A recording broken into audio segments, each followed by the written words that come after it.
அஸ்ஸலாமு அலைக்கும். Welcome to Shala's recipes. இன்றைக்கி நம்ம என்ன ரெசிபி பார்க்க போகிறோம்னா, கிவி பழத்தை வச்சு ஒரு ஜெல்லி புட்டிங் தாங்க செய்ய போகிறோம். வாங்க எப்படி செய்யலாம்னு பார்க்கலாம்.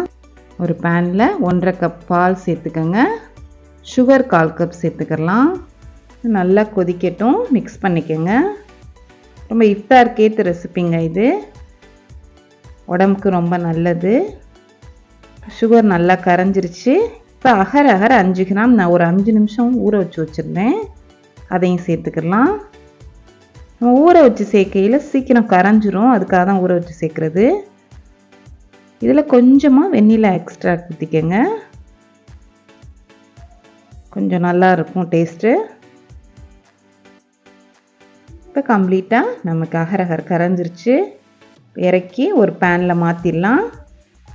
கம்ப்ளீட்டாக ஆற விட்டு ஃப்ரிட்ஜில் ஒரு 10 மினிட்ஸ் வச்சுருங்க. செட் ஆயிரும். அது செட் ஆகிற நேரத்தில் அதே பேனில் 1.5 கப் தண்ணி, 1/4 கப் சுகர் சேர்த்துக்கோங்க. சேர்த்து நல்லா மிக்ஸ் பண்ணி சுகர் கரையட்டும். இப்போ க்ரீன் ஃபுட் கலர் கொஞ்சம் நான் சேர்த்துக்கிறேன், கலர்ஃபுல்லாக இருக்கணுங்கிறதுக்காக. இது ஆப்ஷனல் தான், இங்கே வேண்டாம்னா விட்டுருங்க. அகர் 5 கிராம் ஒரு 5 நிமிஷம் ஊற வச்சு அதையும் நான் சேர்த்துக்கிறேன். அகர் நல்லா மெல்ட் ஆயிடுச்சு. இப்போ நமக்கு செட் ஆயிடுச்சு பாருங்கள் 10 மினிட்ஸில். அதுக்கு மேலே நான் கிவி பழத்தை கட் பண்ணி வச்சுருக்கேன். நம்ம செஞ்சு வச்ச அகரையும் சேர்த்துடலாம். இப்போது கொஞ்சம் மெல்லமாகவே ஊற்றுங்க. கம்ப்ளீட்டாக ஆற விட்டு இதில் சேர்த்துக்கலாம்.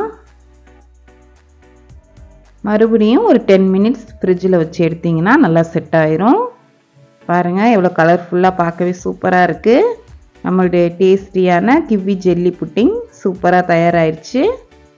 நீங்களும் இஃப்தாருக்கு ட்ரை பண்ணி பாருங்கள்.